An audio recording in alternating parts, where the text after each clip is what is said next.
¿Qué tal? ¿Cómo están? Muy buenas tardes. Bienvenidos a una emisión de su programa La Hora PAF. Soy su servidor, el doctor en Derecho, Juan Raúl López Villa. Gracias por acompañarnos, gracias por estar con nosotros. Y el día de hoy vamos a hablar acerca de algunas consideraciones legales de parte de su servidor en materia del Código Fiscal de la Federación, lo que consideramos como ilegalidades del Código Fiscal de la Federación. Este es un tema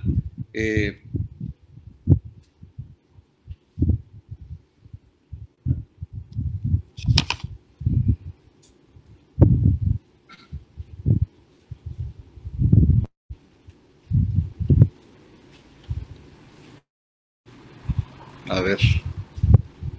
déjame ver qué está pasando.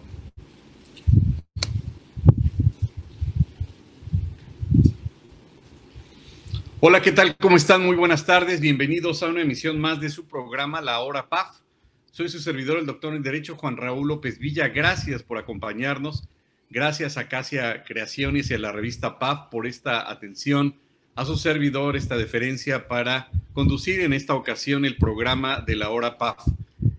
En esta ocasión vamos a hablar acerca de lo que su servidor considera como ilegalidades de las reformas fiscales, concretamente de la reforma al Código Fiscal de la Federación. Como todos sabemos, esta trascendental reforma, pues que deriva esencialmente de aquellas consideraciones o sugerencias que en su oportunidad llevó a cabo la OCDE para que nuestro país tardó más de 8 años en poderse implementar en nuestro país. Esencialmente tenía como objetivo pues llevar a cabo una implementación estructural a través de la reforma al Código Fiscal, esencialmente para evitar la evasión y la defraudación fiscal. Sin embargo, entendemos que esta reforma trasciende más allá de esos requisitos que fijó la Organización de Cooperación y Desarrollo Económico y trae consigo situaciones novedosas, situaciones que implican esencialmente pues prácticamente la reforma del 60% aproximadamente del Código Fiscal de la Federación. Esto implica que si de por sí el contribuyente ya tenía diversos procedimientos en materia administrativa que ya contemplaba el Código Fiscal, con estas reformas implicó pues nuevos elementos y no solamente eso, nuevas figuras jurídicas y responsabilidades de orden administrativo y de orden penal para con el contribuyente. Se crean nuevas figuras jurídicas, nuevas obligaciones y con ello también nuevas infracciones y sanciones en el ámbito penal, en el ámbito administrativo. En ese sentido, podríamos señalar y hemos preparado pues algún material para que ustedes lo tengan aquí enfrente y precisamente vamos a poner en la pantalla pues cuáles son esencialmente estas reformas. Como tienen ahí en su pantalla, señalamos que esta reforma pues representa una de las más importantes y trascendentales prácticamente de los últimos 20 años. No habíamos visto una reforma pues tan ambiciosa, tan fuerte, tan estructurada con la finalidad de partir de la base de que el contribuyente está llevando a cabo actos presuntamente ilegales y de por sí, a partir de 2016, como ustedes recordarán, se llevó a cabo la reforma o la creación prácticamente del artículo 69B del Código Fiscal de la Federación reformado en 2018, pues con esto se incrementan los elementos para que el contribuyente deba acreditar la materialidad de las operaciones y ya lo vamos a ver a partir del tema referente a la razón de negocios. También señalamos que destaca la justificación por parte de la Secretaría de Hacienda y Crédito Público en el sentido de que estas reformas, como ya dijimos, tienen por objetivo el fortalecer los ingresos públicos, por supuesto, pero con acciones esencialmente orientadas a simplificar el ámbito tributario, el marco tributario, para efecto de garantizar el cumplimiento del pago de los impuestos, pero pues pareciera que la autoridad retoma este concepto no solamente de fiscalizar con mayores elementos al contribuyente, sino establece pues más puntos a favor de la autoridad y presume, por supuesto, que el contribuyente es un evasor, es un defraudador y que constantemente está engañando a la autoridad. Determina uno de los puntos más importantes y significativos de la reforma concerniente al tema de la razón de negocios. Como ustedes bien saben, el artículo 5A o 5A del Código Fiscal habla acerca de la razón de negocios, que es un tema nuevo, pero que de alguna forma infiere, como ya lo señalaremos más adelante, en algunos de los criterios que en su oportunidad también desde 2005 y 2006 ya había emitido la Suprema Corte de Justicia de la Nación. ¿Esto qué significa? Que la autoridad, a través del ejercicio de las facultades de comprobación, esencialmente visita domiciliaria, revisión de gabinete, revisión electrónica, va a poder verificar de parte del contribuyente para ver si este contribuyente está llevando a cabo un beneficio económico razonablemente esperado y va a poder verificar la razón de negocios. ¿Qué significa? Pues que la autoridad va a poder revisar o analizar la sustancia económica y la sustancia jurídica de los actos que lleva a cabo el contribuyente. En otros términos o en otras palabras, la autoridad, a través de este artículo, esencialmente, a través o mediante el ejercicio de las facultades de comprobación, va a verificar y va a calificar si el contribuyente llevó a cabo o cumplió cabalmente con la existencia probada y materializada de los actos jurídicos, en función de que no obtenga un beneficio económico que considere la autoridad como razonablemente esperado. Es decir, va a pretender analizar a través del ejercicio de las facultades de comprobación, pues que el contribuyente no haya tenido, en pocas palabras, un beneficio fiscal. Y con ello, pues implica todos los elementos que el mismo artículo 5A refiere en relación si el contribuyente simuló actos jurídicos, si el contribuyente está obteniendo mayores beneficios económicos de lo esperado a través de ¿qué? Pues de la existencia de los actos jurídicos que demuestre, que acredite a través del ejercicio de las facultades de comprobación para con la autoridad. Dicho de una forma pues más asequible o más fácil de entender, podríamos decir que la autoridad va a verificar en el ámbito de derecho público, a través del ejercicio de sus facultades, si el contribuyente realmente acredita la existencia de los actos jurídicos. Y con ello implica entonces una pregunta interesante, hasta el punto de ver si la autoridad realmente tiene facultades para verificar los actos jurídicos del contribuyente. En este contexto podríamos decir que en el ámbito de derecho privado, el Código Civil Federal, pues establece ciertos requisitos de solemnidad para la validez y existencia de determinados actos jurídicos, concretamente a través de los contratos. Entenderíamos, como todos sabemos, que esencialmente dos contratos tienen que cumplir con requisitos de solemnidad para su validez. Hablamos en el ámbito de derecho privado, derecho civil. Evidentemente estaríamos hablando de la compraventa de bienes inmuebles y, por supuesto, del contrato de matrimonio. En consecuencia, todos los demás actos pues sí implican la formalidad a través de un contrato, pero no requiere para su validez necesariamente que se eleve a escritura pública, por dar una referencia. Sin embargo, a través del concepto de la fecha cierta, que si bien es cierto no lo regula expresamente el artículo 5A, se confirma o se refuerza el aspecto de la razón de negocios. ¿Qué quiere decir? Que todos los actos jurídicos que celebre el contribuyente deben de estar contenidos en un contrato como tal, y este debe de ser ratificado por las partes, o en su caso debe de existir la certificación de ese mismo acto ante un fedatario público, sea notario público o corredor público. Esto con la finalidad de que la autoridad pueda pues verificar que ese acto efectivamente existió. De cierta forma podríamos entender que esta circunstancia, que esta situación pues no es algo nuevo, no es algo novedoso. Ya, como ya habíamos comentado, desde 2005 y 2006, la Suprema Corte de Justicia había emitido jurisprudencia en ese sentido, en referencia a que todos los actos jurídicos se requieren, todos los actos jurídicos que obviamente celebra el contribuyente, requieren de este requisito de validez adicional, llamémosle así, pero exclusivamente para efectos fiscales. Es decir, si bien no lo requiere o no lo establece o no obliga el ámbito del derecho privado, concretamente el Código Civil Federal, para efectos fiscales, y vean cómo de alguna forma, pues la autoridad está en el escenario de calificar, de validar, de reconocer los actos jurídicos del contribuyente. De ahí entonces que la autoridad va a tener dos vertientes, es decir, la validez desde el punto de vista de la sustancia económica y la validez desde el punto de vista jurídico. De tal suerte entonces que la razón de negocios implica pues que el contribuyente pueda demostrar la existencia de los actos jurídicos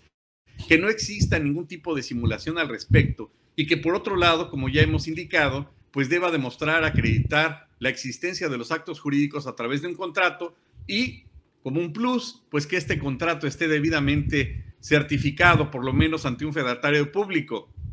es decir, ante un notario público o ante un corredor público, de tal suerte que si el contribuyente no demuestra y no acredita en esos términos que acabamos de señalar los actos jurídicos que le requiero que demuestre ante la autoridad, entonces para efectos fiscales ese acto como tal no existiría. Y por otro lado, podríamos decir que de cierta forma la autoridad ya había llevado a cabo, comentamos que desde 2005 existe ese criterio de la certificación o ratificación de firmas de los contratos, pero en el caso, por ejemplo, en donde la autoridad esté llevando a cabo una visita domiciliaria, una revisión de gabinete, una revisión electrónica, y el contribuyente le entregue un contrato y está en documento privado, ¿qué certeza podría tener la autoridad de que el contribuyente lo hizo hace media hora o lo hizo sobre las rodillas? En ese contexto entenderíamos que se justificaría la necesaria materialidad, por decirlo de alguna forma, de los actos que el contribuyente, la autoridad le vaya a revisar y con ello entonces demostrar la materialidad de estos actos. Con ello entonces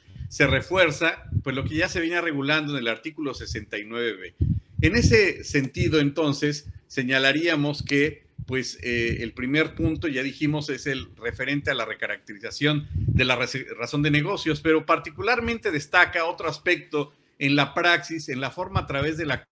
cual, de una forma muy novedosa, la autoridad implementa este procedimiento, porque si bien es cierto que, como ya indicamos con anterioridad, se va a llevar a cabo a través del ejercicio de las facultades de comprobación, también lo es que la autoridad tendría que emitir una resolución al respecto, por lo menos 2 meses antes de que termine esta facultad de comprobación, sea visita domiciliaria, revisión de gabinete o revisión en línea o revisión electrónica. De tal suerte entonces que la novedad que indicamos es que lo va a llevar a cabo en forma conjunta con la Secretaría de Hacienda y Crédito Público. Así como lo oyen, la autoridad, es decir, la autoridad fiscalizadora, en términos de lo que establece el artículo 46A, suspenderá la continuación de la visita domiciliaria para llevar a cabo, antes de que concluya esta facultad de comprobación, en forma conjunta con la Secretaría de Hacienda y Crédito Público, una reunión de carácter colegiada o una decisión de orden colegiado, en donde la Secretaría de Hacienda junto con el SAT van a determinar 2 meses antes, por lo menos de que termine la visita domiciliaria, pues para valorar, determinar, establecer o definir si existió o no razón de negocios. De tal suerte que esta forma a través de la cual la autoridad va a emitir esta resolución no la hizo el legislador, la hizo Maquiavelo. ¿Por qué? Porque la autoridad va a tener tan solo 2 meses para resolver y, por supuesto, no le permite la existencia entonces de la negativa ficta. Quiere decir que si en 2 meses no resuelve la autoridad, pues se va a entender en sentido negativo. Sí, la autoridad no permitió la aplicación del 93 y limita o restringe, diríamos por caso de excepción, la cuestión de que esa razón de negocios no la va a admitir si en 2 meses no resuelve. De tal suerte que va a dejar al tiempo, a los 2 meses antes de que acabe la visita, la resolución si la autoridad no emite un documento por escrito, en el entendido de que la única forma a través de la cual va a negar entonces la existencia de la razón de negocios, es decir, perdón, la forma a través de la cual va a aceptar la razón de negocios es a través de un documento por escrito. Y si no contesta entonces en el plazo de 2 meses en que se reúna ante la Secretaría de Hacienda y Crédito Público, el SAT, entonces en un plazo máximo de 2 meses, si no emite resolución al respecto, se va a entender que la razón de negocios entonces no fue admitida. Y con ello, pues entonces estamos en ese primer escenario. Al respecto entonces, pues esta facultad, ya habíamos dicho, únicamente se puede llevar a cabo a través del ejercicio de las facultades de comprobación y, por supuesto, infiere y tiene que ver con toda la regulación y forma de acreditar la materialidad de las operaciones. Y en ese sentido, podríamos afirmar, podríamos considerar que es la primera vez que la autoridad entonces va a valorar aspectos de los actos jurídicos que lleve el contribuyente a cabo. Es decir, como ya indicamos con anterioridad, pues va a implicar una sustancia económica y una sustancia jurídica. Y queda entonces en manos de la autoridad el validar la existencia o darle la validez a los actos jurídicos que éste haya llevado a cabo. De tal suerte entonces que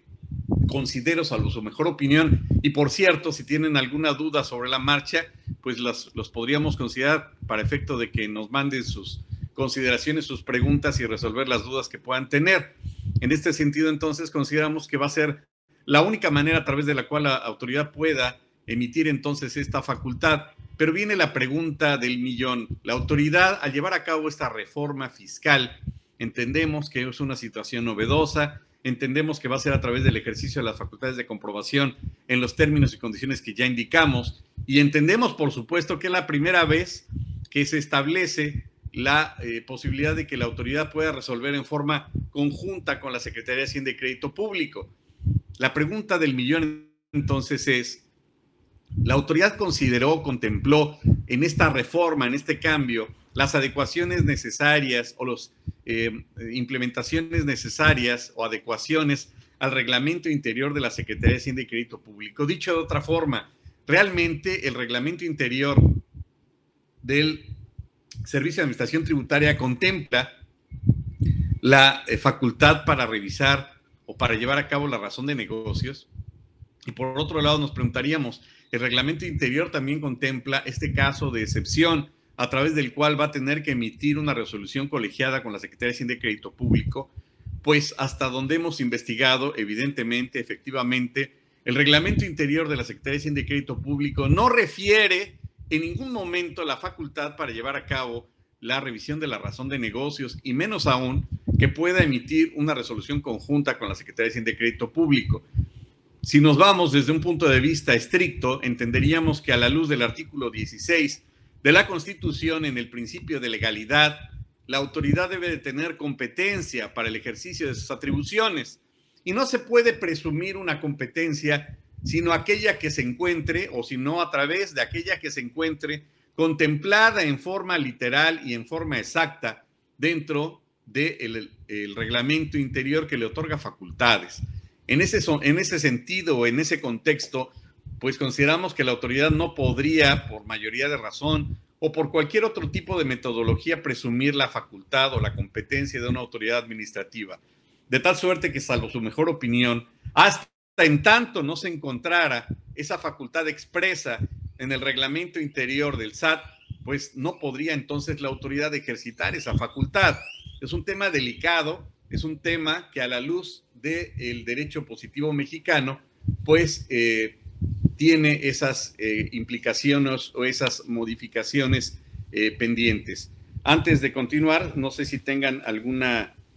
duda para poder continuar con esta exposición. Señalaríamos el siguiente punto, que es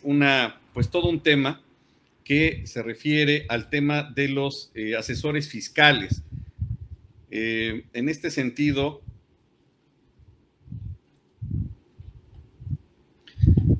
señalaríamos entonces, salvo su mejor opinión, si tienen alguna duda, pues que hablaríamos entonces del tema de los asesores fiscales. Este es uno de los temas, pues nos adelantamos, este es uno de los temas más importantes que pues teníamos preparados para ustedes, y este tema de los asesores fiscales implica entonces la existencia de una nueva figura jurídica que va a tener la obligación de llevar a cabo el reporte ante el Servicio de Administración Tributaria para lo que se le conoce como los esquemas reportables. Es decir, a partir del artículo 197 del Código Fiscal de la Federación, se establece la obligación de que los asesores fiscales van a tener la obligación de reportar ante el Servicio de Administración Tributaria si llevaron a cabo la utilización o no de esquemas reportables ante la Secretaría de Hacienda y Crédito Público, ante el Servicio de Administración Tributaria. ¿Qué significa esto?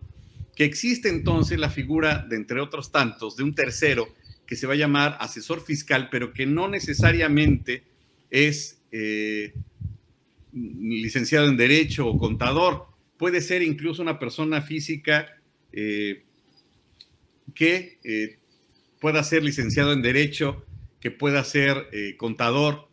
y que tendrá la obligación de reportar, como ya dijimos, ante el Servicio de Administración Tributaria si existe o si existió en los últimos años la utilización de alguna implementación, de alguna estrategia de carácter fiscal, y pues la autoridad da una serie de opciones o de parámetros amplísimos. Realmente las hipótesis que establece la autoridad pues son todos aquellos mecanismos que pudieron haber utilizado los contribuyentes para efecto de ahorrar el pago de impuestos, o incluso implementar mecanismos de carácter híbrido, por llamarlo de alguna manera, pero la autoridad no le va a llamar no le va a llamar estrategias fiscales, sino esquemas reportables. Y en este contexto, si el contribuyente o el mismo asesor fiscal no entrega esos documentos o esa información, se puede ganar una multa hasta de 20 millones de pesos, así como lo oyen. En ese sentido, déjenme ver si existe alguna pregunta.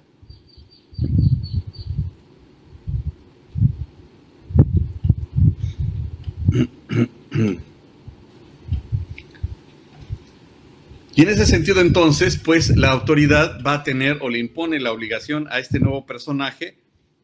a efecto de que presente dentro de los términos y condiciones que establece el Código Fiscal de la Federación, pues estos requisitos. Permítame un segundo, ¿me permites el cable de la computadora? Perdón. En este contexto, pues el asesor fiscal, sin ser una persona física, sin necesariamente ser una persona física o moral, va a ser aquel que implementó, que diseñó, que estableció algún tipo de esquema. Pero aquí viene la clave del punto que estamos refiriendo. Esta persona, este asesor fiscal que pueda ser persona física, insisto, va a ser el que propuso, implementó, estableció, diseñó este esquema, esta estrategia fiscal, por llamarla así, que va a tener en principio como obligación o como intención más bien que el contribuyente pues pague menos contribuciones a través de ese diseño, de ese tipo de estrategia. El punto es que la ley establece que determine que este esquema lo haya elaborado directamente el asesor fiscal. Permítanme un segundo que tengo poca batería.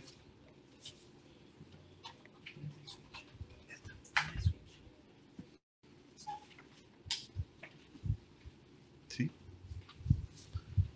Ya disculpen, es que tenía poca batería. En ese sentido, entonces, la autoridad le va a requerir que a través o conforme lo que establecen las reglas de carácter general, pues tendrá que cumplir con una serie de requisitos para la presentación de este informe. Recordemos que es a partir del 1 de enero de 2021 que se establece esta obligación, pero además esto va a ser en forma retroactiva. La autoridad va a revisar incluso hasta los últimos 5 ejercicios para efecto de que cumpla con esta obligación, para saber si es que estuvo utilizando en estos últimos ejercicios fiscales, pues, o llevó a cabo la utilización de estos esquemas reportables. Y la sanción va incluso, como ya habíamos comentado, hasta de 20 millones de pesos al asesor, lo cual no es desmedido, es fuera de lugar, independientemente de que esta sanción es en función de que la autoridad considere que el esquema reportable presentado por el asesor fiscal pues no es el correcto o que faltó información. Aquí viene también o converge con otro tema interesante que se refiere a la responsabilidad del asesor fiscal en el aspecto del secreto profesional. Es decir, en el caso de que fuera una persona física o moral, el asesor fiscal tiene o se podría apegar a la cuestión del secreto profesional, e incluso la misma Suprema Corte de Justicia ha establecido pues que no tendría ninguna obligación este asesor fiscal de darle, ya sea una persona física o a la misma autoridad, la información referente a sus clientes. Y con ello nos preguntaríamos si eso exenta la obligación del asesor fiscal. No, la ley establece entonces que si existe algún impedimento legal, yo diría secreto profesional o cláusula de confidencialidad, en ese contexto entonces quien tendría o a quien se traslada esa obligación, pues le va a corresponder entonces directamente al contribuyente. Y en ese sentido, pues no se exenta de la obligación de presentar esos esquemas reportables. Yo me atrevería a considerar, acorde con lo que establece el la fracción novena del 197 o 198 del Código Fiscal, pues que al considerar la autoridad cualquier sistema que le llama híbrido, es decir, pues que pueda tener distintos elementos, que pueda ser una mezcla de varios tipos de estrategias, por llamarlo así. Con eso será suficiente para que la autoridad presuma que el contribuyente está llevando a cabo algún tipo de estrategia. Pero esencialmente el punto medular,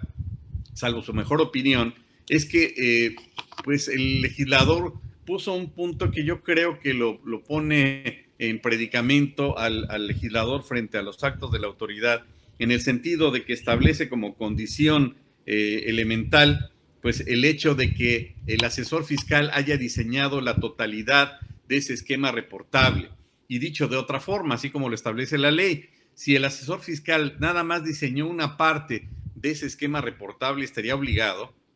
Si el asesor fiscal también establece como requisito del asesor fiscal, como comentábamos, que sea una persona que habitualmente se dedique a esa actividad, yo diría, pues es un asesor independiente. Pero si el asesor fiscal no es asesor independiente y no entregó o no diseñó o no implementó o no estableció al contribuyente la totalidad de ese esquema reportable, tendría responsabilidad o tendría la obligación de enviar esa información. Pues entendemos que no, a la luz de lo que establece literalmente el artículo 197 del Código Fiscal de la Federación. Quiere decir que si una persona física le propuso un esquema o una estrategia a un contribuyente, pero no la diseñó en su totalidad, insisto, a la luz en la interpretación literal del 197, entonces no tendría el contribuyente en principio que recibió ese esquema la obligación de reportarla ante el fisco, puesto que ese asesor no lo diseñó en su totalidad. Pero bueno, también podríamos señalar dentro de otros puntos interesantes el hecho de la famosa compensación universal y pasaríamos a hablar brevemente acerca de la restricción temporal de los certificados de los sellos digitales. Yo creo que pues, nos adelantaríamos para hablar de un tema que ha sido el dolor de cabeza de muchos contribuyentes en función de que la autoridad, recordaríamos al hablar de la cancelación de los certificados de los sellos digitales, pues es una de las formas, mecanismos con los que cuenta la autoridad en función de que si el contribuyente se portó mal, pues la autoridad pueda tomar determinaciones sobre las distintas hipótesis que establece el artículo, pues ahorita es el 17H bis, pero anteriormente era el artículo 17H del Código Fiscal en la fracción décima, que establecía en su momento 63 causales. Hoy por hoy se amplían las facultades de la autoridad, se crea el artículo 17H bis y se le otorgan a la autoridad mayores facultades de tal suerte que al ampliarse de 63 quedan a 70 facultades o hipótesis a través de las cuales la autoridad puede restringirle los certificados de los sellos digitales al contribuyente.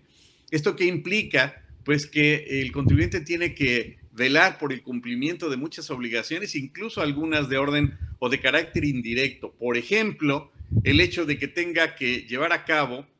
acorde con lo que establece el artículo 81 del Código Fiscal de la Federación, en el sentido de que tiene que entregar los avisos que le requiera la autoridad. Un ejemplo de este escenario es el que acaba de llevar a cabo, se acaba de llevar a cabo hace algunos días, el 30 de junio, para ser exactos, que vencía la fecha a través de la cual el contribuyente tenía la obligación de enviarle por vía electrónica al SAT pues la actualización de los socios y de los accionistas,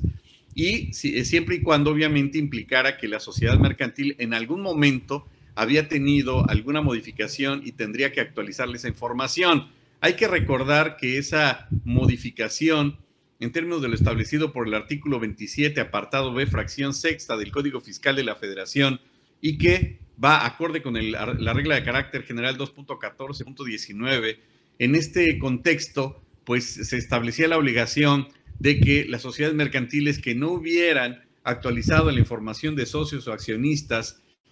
por venta de acciones y demás ante el SAT, pues iban a caer en esa responsabilidad. Aquí un punto interesante, y perdón que me detenga un poco en ese detalle, es que el artículo 27 en la fracción sexta, en el apartado B,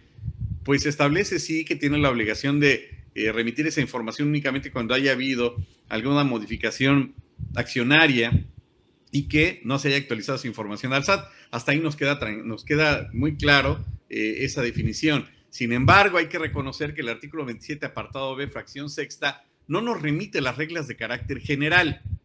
Dicho de una forma más coloquial, para que podamos aplicar una regla de carácter general en materia fiscal, la ley nos tiene que remitir a la misma. Pero si la ley no nos refiere a la aplicación o a la mejor aplicación de ese artículo a través de una regla de carácter general, pues sí, la ley estaría viciada en ese aspecto en función de que no existe o no habilita o no establece la posibilidad de que una regla de carácter general establezca la forma a través de la cual se va a llevar a cabo la implementación de esa obligación contenida, concretamente en este caso en el apartado B del artículo 27, en la fracción sexta del Código Fiscal de la Federación. ¿Qué quiere decir? Que para aquellos contribuyentes, y me voy más a fondo, en los cuales no hayan cumplido con esta obligación de actualizar los datos de los socios o accionistas, en términos del artículo que ya comentábamos, y la autoridad toma a bien aplicar la medida de la restricción de sellos digitales del contribuyente por no haber dado ese aviso, simplemente por esa causal, por ese requisito, entonces le podría restringir los sellos digitales. Pero para ello tendría que notificarlo por vía de buzón tributario y fundamentar la regla 2.14, 2.4.19 y el artículo 27, apartado B, fracción sexta. ¿Qué quiere decir? Entonces que si, estimado contribuyente, usted recibe esa notificación, pues la podría impugnar y sería ilegal la restricción de sellos digitales por esta causal, puesto que, como ya indicamos, en el Código Fiscal de la Federación, en ese artículo de referencia, no nos remite a las reglas de carácter general. No existe lo que se le conoce por parte de la Corte como cláusula habilitante. Ese es por el lado del artículo 27, y estábamos señalando entonces que en términos generales se crea el artículo 17H bis, que es un artículo nuevo a través del cual, pues prácticamente la fracción décima del artículo 17H, que anteriormente regulaba la restricción, la cancelación de sellos digitales, ahora la regula a través de la restricción temporal. Es decir, desaparece la cancelación de los certificados de los sellos digitales y se crea en su lugar el artículo 17H bis, que prevé la restricción temporal de los certificados de los sellos digitales. Con ello, la autoridad, como lo hemos dicho en varios foros, pues le da ese cumplimiento, le da ese matiz, le da esa pues característica muy endeble, diría yo, de derechos humanos, porque anteriormente, hasta el 31 de diciembre, la autoridad, en términos del artículo 17H, fracción décima, podía cancelar los sellos digitales sin haberle dado vista al contribuyente. Y al no haberle dado vista al contribuyente, entonces, pues,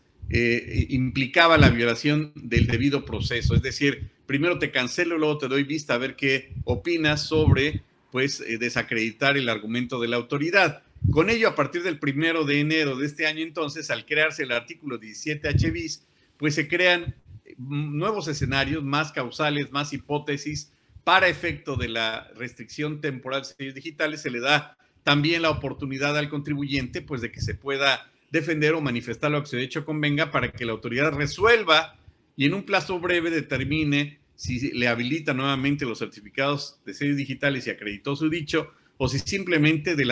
la restricción temporal se convierte en restricción definitiva. El tema o la pregunta que podríamos hacer es que evidentemente esta facultad, como ya dijimos, cambia de la cancelación de los certificados de sellos digitales a la restricción temporal. Si lo vemos desde un punto de vista en cuanto a de facto, en cuanto al hecho y lo que implica, podríamos decir que el efecto es exactamente el mismo. Es decir, trae consigo la cancelación el mismo efecto que la restricción temporal. Diría la autoridad, sí, pero ya te estoy dando vista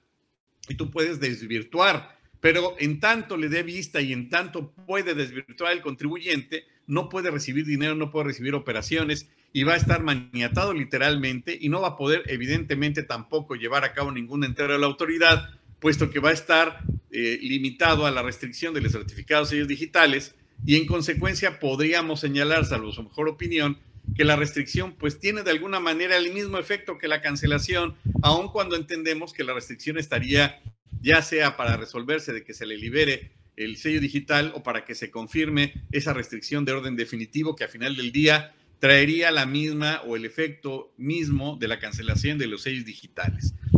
En ese contexto, insisto, la pregunta del millón sería, al momento en que la autoridad, el legislador, llevó a cabo esta reforma estructural esta reforma de fondo estructural, quiero decir, en cuanto al Código Fiscal de la Federación, implicaría, por supuesto, y hasta es ofensiva a la pregunta, que necesariamente se tendría que haber adecuado, reformado el reglamento interior, pues para que la autoridad tenga facultades para restringir temporalmente los certificados de los sellos digitales. El tema, el punto o la controversia, si lo pueden ver de esa manera, es que en el Código Fiscal, perdón, el reglamento interior del SAT, no existe una facultad expresa para la restricción temporal de los certificados de los sellos digitales. Es decir, existe la facultad para restringir los sellos digitales, existe la facultad aún de la cancelación de los sellos digitales, aunque el Código Fiscal ya no refiere a la cancelación, pero no existe literalmente la facultad de la autoridad, es decir, del Servicio de Administración Tributaria, no le otorga, no le confiere la facultad para la restricción temporal de los certificados de los sellos digitales. ¿Y eso qué implicaría? Pues que no tiene entonces una facultad expresa, literal, porque recordemos que en cuestión de competencia o competencial de parte de las autoridades fiscales y de parte de las autoridades administrativas, como lo establece la jurisprudencia de la Suprema Corte de Justicia, si no existe esa facultad establecida en forma literal, no la podría interpretar la autoridad jurisdiccional, juzgadora, el juez de distrito, el Tribunal Federal de Justicia Administrativa pues yo creo que sí tiene facultades porque yo interpreto, yo me imagino y yo considero, no, tiene que venir esa facultad expresamente acorde en el reglamento, por supuesto, interior del SAT, acorde con el principio de legalidad contenido en el artículo 16 constitucional. Dicho de otra manera, el reglamento interior del SAT debió haberse reformado para otorgarle o conferirle facultades a la autoridad para que tuviera competencia para restringir los certificados de los sellos digitales. Y al día de hoy, aunque usted no lo crea, no existe. De tal suerte entonces que, salvo su mejor opinión, podemos considerar que en contra de la restricción temporal de los sellos digitales del contribuyente, en tanto, por supuesto, no se reforme este Código Fiscal de la Federación, pues podría agotar el contribuyente el juicio de amparo indirecto, haciendo valer la ilegalidad o la inconstitucionalidad más bien de ese artículo correspondiente de la competencia del reglamento interior del SAT, que señale que tiene facultades únicamente para restringir los sellos digitales, pero no para restringirlos de carácter temporal en ese contexto. De lo contrario,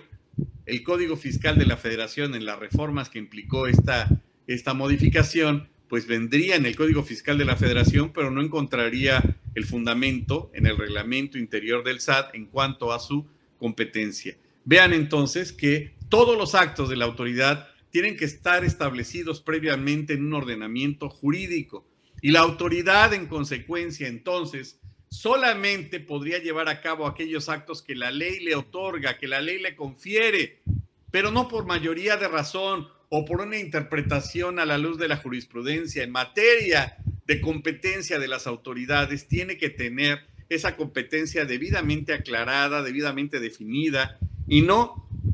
por deducirla o por interpretarla, sino exclusivamente se acota entonces la autoridad a lo literalmente establecido en el reglamento interior del SAT, como lo es en este caso. También hablaríamos de la famosa compensación universal, que esta desaparece y que únicamente pues ya se podría compensar entre impuestos de una misma naturaleza. También otro de los temas que consideramos, salvo su mejor opinión, que implica pues una modificación de fondo y que no existía con antelación, tiene una particularidad o una característica especial, y nos referimos de que particularmente en esta administración se ha creado, no sé si por influencias de Venezuela o cubanas, no lo conozco, no conozco ese origen, se ha implementado la figura de un tercero. Pero antes de hablar del Código Fiscal de la Federación, me atrevería a señalar la Ley Nacional de Extinción de Dominio. ¿Por qué? Porque es en la primera legislación en la cual esta administración implementó la figura de un tercero. Ese tercero que muchos colegas le llaman el tercero chismoso, o en el Código Fiscal le llaman tercero colaborador fiscal. Bueno, en la Ley Nacional de Extinción de Dominio no le da un nombre específico, simplemente implica que cualquier tercera persona puede darle vista al Ministerio Público para efecto de que una persona esté incurriendo en algún delito de orden federal que establece el 22 de la Constitución, para efecto de que con ello, aportando alguna prueba, se pueda iniciar un juicio de extinción de dominio. Es decir, no se requiere mayor información más que aquella que aporte este tercero, en el cual, por ejemplo, señale que en ese inmueble se están vendiendo drogas. Y con eso ya sería suficiente para que tenga el pretexto o tenga los elementos del Ministerio Público para iniciar un juicio de orden civil ante el juez en esta materia, el juez nuevo de extinción de dominio a nivel federal, para presumir que en ese inmueble se está cometiendo determinado delito. Vean lo delicado, vean lo complicado. Y el dueño del inmueble entonces tendría que desvirtuar que en ese inmueble se están vendiendo drogas o se están cometiendo determinados ilícitos. De tal suerte entonces que basta y sobra que un tercero argumente, señale, exponga ante la autoridad o denuncie ante la autoridad que se están cometiendo determinados ilícitos por parte de una persona. En el caso concreto, eso era en la Ley Nacional de Extinción de Dominio, en el caso concreto, yo a ese, por cierto, a ese tercero, en la Ley de Extinción de Dominio le llamo el cazarrecompensas mexicano. ¿Por qué? Porque lo hace de una forma altruista, porque pues quiere estar en paz con la autoridad y entonces está vigilando a los vecinos a ver si alguien está cometiendo delitos y si presume que lo están cometiendo va con el MP, el Ministerio Público, y tendría que iniciar el juicio de extinción de dominio en el sentido también de que tiene un interés o conlleva o implica o trae consigo un interés evidentemente no altruista, sino de carácter económico. ¿Cuál? Que puede obtener incluso hasta un beneficio hasta del 5%, este tercero en la Ley de Extinción de Dominio, en el caso de que se saque a remate el inmueble o los bienes, presumiblemente utilizados para unos fines de orden delincuencial, y que se quede con un porcentaje hasta del 5% del valor del inmueble. Entonces veamos que de alguna manera la autoridad está permitiendo, está sugiriendo, está provocando, está generando la existencia de un tercero, pues que va a estar denunciando incluso en otro contexto a nivel de derecho administrativo. Ya existe una normatividad en donde cualquier tercero pueda denunciar a un funcionario público, y en este caso, pues la materia fiscal no es la excepción. Se crea la figura del tercero colaborador fiscal, que implica que cualquier persona que presumiblemente tenga elementos de prueba, ojo, entrecomillado, de carácter lícito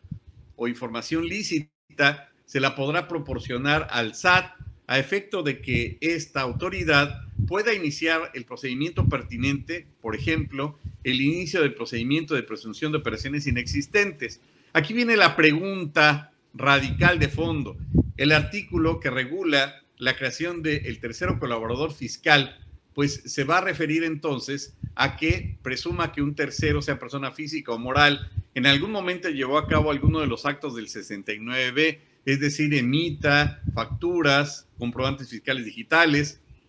o esté deduciendo de un tercero, que es la empresa que factura operaciones simuladas, determinadas facturas para deducir más y pagar menos impuestos. Pero dice la ley, siempre y cuando haya obtenido esa información de carácter lícito, de forma lícita más bien. Y la autoridad realmente le exigirá, si obtuvo esa información de carácter lícito, pues nos iríamos entonces a las reglas de carácter general y veríamos pues que no le pide mayores requisitos a la autoridad el nombre, la dirección, las circunstancias, los hechos, la razón, causa, efecto, por qué presume, por qué sabe que esta persona está facturando o emitiendo simulación de operaciones inexistentes, y con eso va a ser suficiente. También hay que aclarar que siempre ha existido la posibilidad de que un contribuyente, un tercero, pueda denunciar a cualquier tercero a través de el correo electrónico de denuncias@SAT, etcétera. Pero es la primera vez que se plasma en el Código Fiscal de la Federación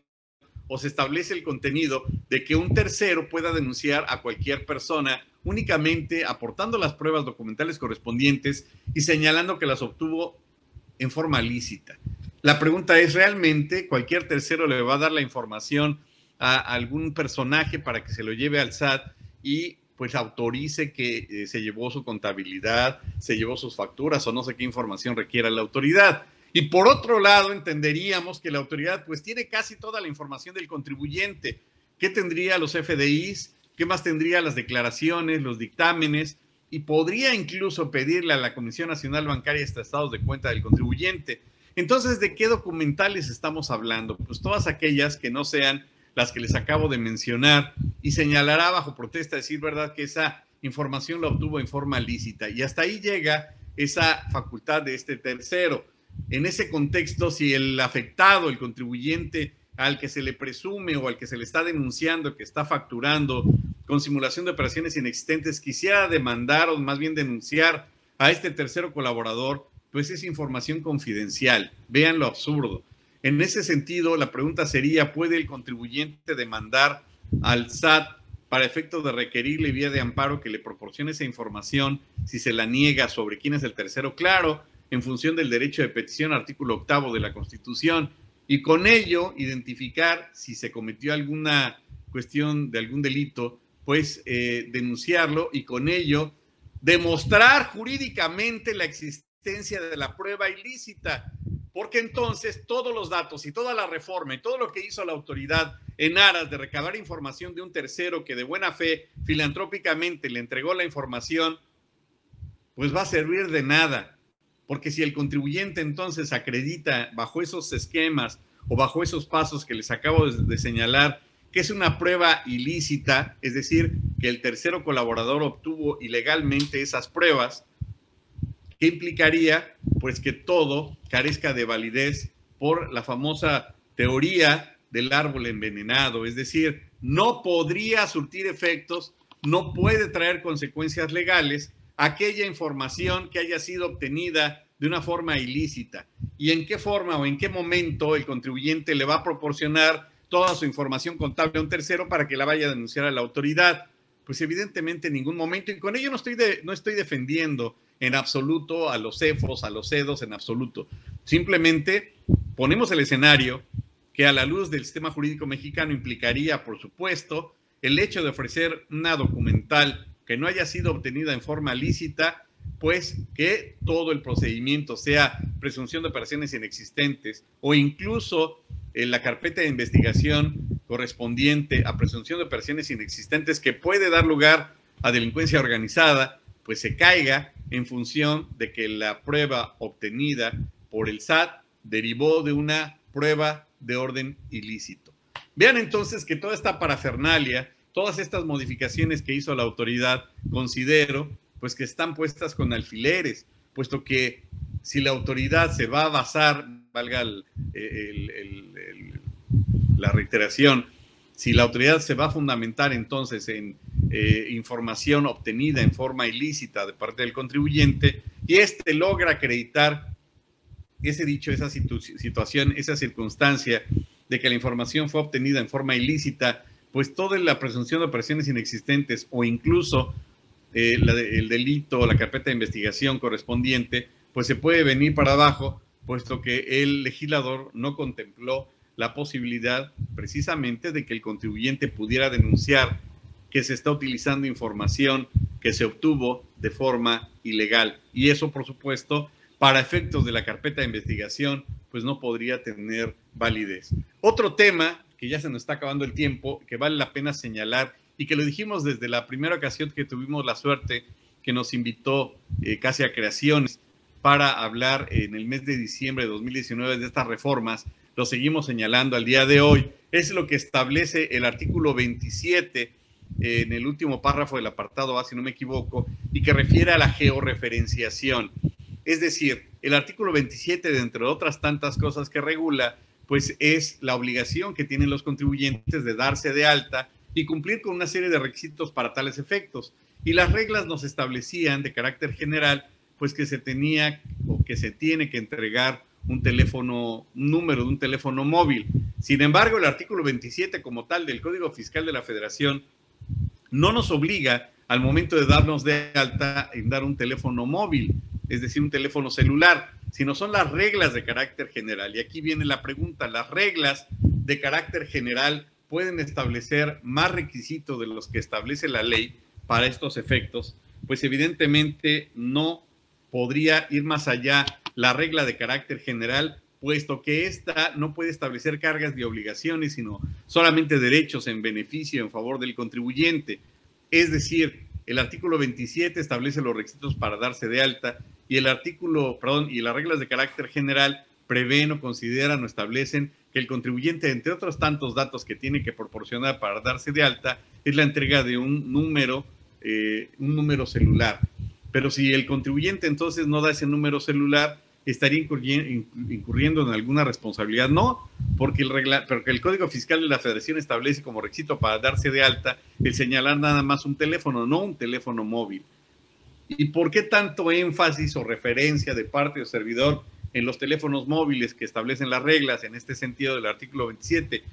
Pues porque resulta que el apartado A, en su último párrafo del artículo 27, prevé o establece que el contribuyente pueda ser georreferenciado, es decir, geolocalizado. Es decir, que la autoridad vía satelital pueda ubicar físicamente al contribuyente en tiempo real. Aquí viene la pregunta nuevamente y por eso el tema es sobre las ilegalidades de esta reforma fiscal que, insisto, lo estamos viendo a la luz del derecho positivo mexicano y no estoy señalando en absoluto ningún tipo de cuestión de orden subjetiva o que yo quiera encontrar situaciones irregulares donde no las hay. El artículo 16 de la Constitución, en cuanto a la información privada del particular, pues tiene que dar el contribuyente o el particular su anuencia cuando proporcione esa información a un tercero o a una autoridad para que esta información la pueda obtener ese tercero o esa autoridad. Requiere de la anuencia, requiere de la aprobación, es decir, que sepa que esa información que es de orden privado y que finalmente también es un derecho humano, se le informe o se establezca que va a ser la autoridad para geolocalizarlo, incluso hasta por vía satelital, así como lo oyen. El artículo 27, en el apartado, en el último párrafo, las fracciones de ese apartado, prevé que la autoridad lo podrá georreferenciar. ¿Y qué significa georreferenciar? Localizarlo en tiempo real. Sí se permite, pero no en materia fiscal, sino únicamente en materia penal, siempre y cuando exista la anuencia, la aprobación, el consentimiento de un juez. Entonces, ¿dónde estamos parados? ¿La autoridad le pide consentimiento al contribuyente para poderlo geolocalizar? No. ¿La autoridad le pide la autorización, la anuencia del contribuyente para que lo pueda revisar en tiempo real donde se encuentre? Tampoco. Quiere decir entonces, me atrevo a señalar que dolosamente la autoridad entonces, sin el consentimiento expreso como lo establece el artículo 16 constitucional, estaría utilizando una información privada del contribuyente para llevar a cabo actos que él no permitió, que él no aceptó, que él en ningún momento autorizó para tales efectos, que se refiere concretamente a la famosa geolocalización o georreferenciación a través de herramientas de orden satelital para poderlo ubicar en tiempo real. Insisto, desde el punto de vista jurídico sí se permite la geolocalización siempre y cuando sea a solicitud del Ministerio Público para que lo autorice el juez y a través de eso en materia penal se pueda localizar al dueño de ese celular cuando se trate de delitos de lo que establece la Suprema Corte. Pero en este caso, en materia fiscal, pues evidentemente no existe ningún precedente al respecto porque es la primera vez que se regula. Y segundo, se estarían violando derechos fundamentales del contribuyente, puesto que estamos hablando de su información particular. Es decir, estaríamos hablando de la información privada del contribuyente, como lo es, por supuesto, el mismo teléfono celular para incluso localizarlo en tiempo real. Bueno, pues ahí lo ponemos sobre la mesa y finalmente señalaríamos el último punto que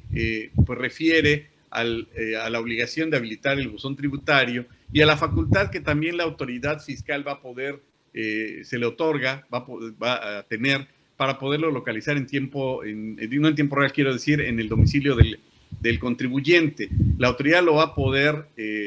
pues ubicar en su domicilio, va a poder verificar el domicilio del contribuyente. Ya hemos dicho en otros foros que la autoridad no podría tomar fotografías dentro del inmueble. Quizás se podría justificar el tomar las fotografías fuera del inmueble, pero también el reglamento interior no prevé la facultad de la autoridad de tomar fotografías para verificar el domicilio del contribuyente. Y con ello, si está ilocalizable o está no localizable, pues la autoridad podría levantar esa